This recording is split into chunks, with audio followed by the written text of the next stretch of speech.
என்னம்மா நீங்க இப்படி பண்றீங்களேம்மா? அப்படிதான் கடந்த சில நாட்களா ஜீசஸ் கால்ஸ் நிறுவனத்தோட உரிமையாளர் பால் தினகரனோட மனைவியான இவான்சலினை நெட்டிசன்கள் விமர்சிச்சுக்கிட்டு வராங்க.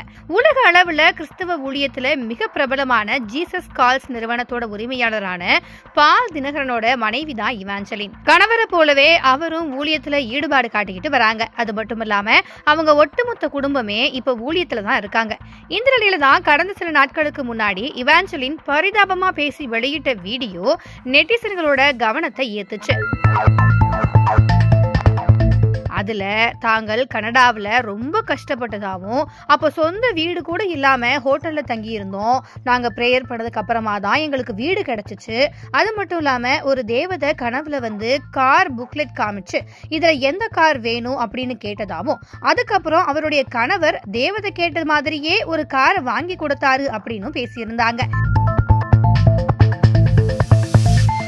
இதை பார்த்த பலரும் இவான்சலினை மிக கடுமையா திட்டியிருந்தாங்க.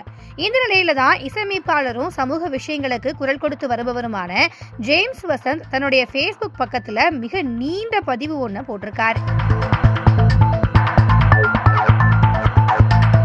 உங்க வீடியோவை பார்த்துட்டு கொஞ்சம் பரிதாபப்பட்டு என் வேலையை பார்த்திருப்பேன். ஆனா அது ஆண்டவரையும் ஒட்டுமொத்த கிறிஸ்துவ சமூகத்தையும் தவறா காட்டினதுனாலதான் இந்த பதிவு அப்படின்னு போட்டு, பல்லாயிரக்கணக்கான கோடிகளுக்கு நீங்க அதிபதி அப்படிங்கிறது ஊரறிஞ்ச விஷயம். நீங்க உலக பணக்காரர் பட்டியல்ல ஏன் வரல அப்படின்னு கூட நான் வியந்திருக்கேன். ஆனா பல கோடிகளுக்கு சொந்தக்காரரான நீங்க அமெரிக்காவில் டெக்சாஸ்ல இப்ப இருக்கீங்க. வெளிநாட்டுக்கு போனதை ஏன் இவ்வளவு ரகசியமா இவ்வளவு நாளா வச்சிருந்தீங்க?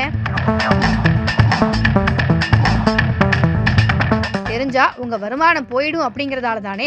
எப்படி ஒரு வீடு கூட இல்லாம ஹோட்டல்ல தங்கி இருந்தோம்னு நடிகை திலகத்தோட திறமைய மிஞ்சுற அளவுக்கு குரலை தாழ்த்தி உதடுகள் துடிக்க வரக்கூடிய கண்ணீரை அடக்கிறது மாதிரியான ஒரு சாகசம் பண்ணியிருக்கீங்க.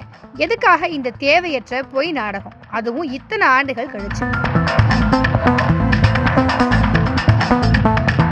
வேதத்துல உள்ள நல்ல செய்திகளை மட்டும் நீங்க பேசினா போதும், உங்களுடைய பொய் சாட்சிகள்லாம் வேணாம். உங்க குடும்பத்தோட உண்மையான பின்னணிய அக்குவேரா ஆணிவேரா பட்டியலிட நிறைய பேர் காத்திருக்காங்க.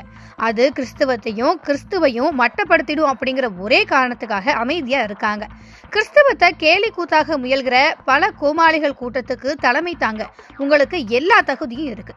இருக்கிற பணம் போதும், இதுக்கு மேல ஏன் இப்படி வெறி பிடிச்சு அலையிறீங்க அப்படின்னு பதிவிட்டிருக்காரு.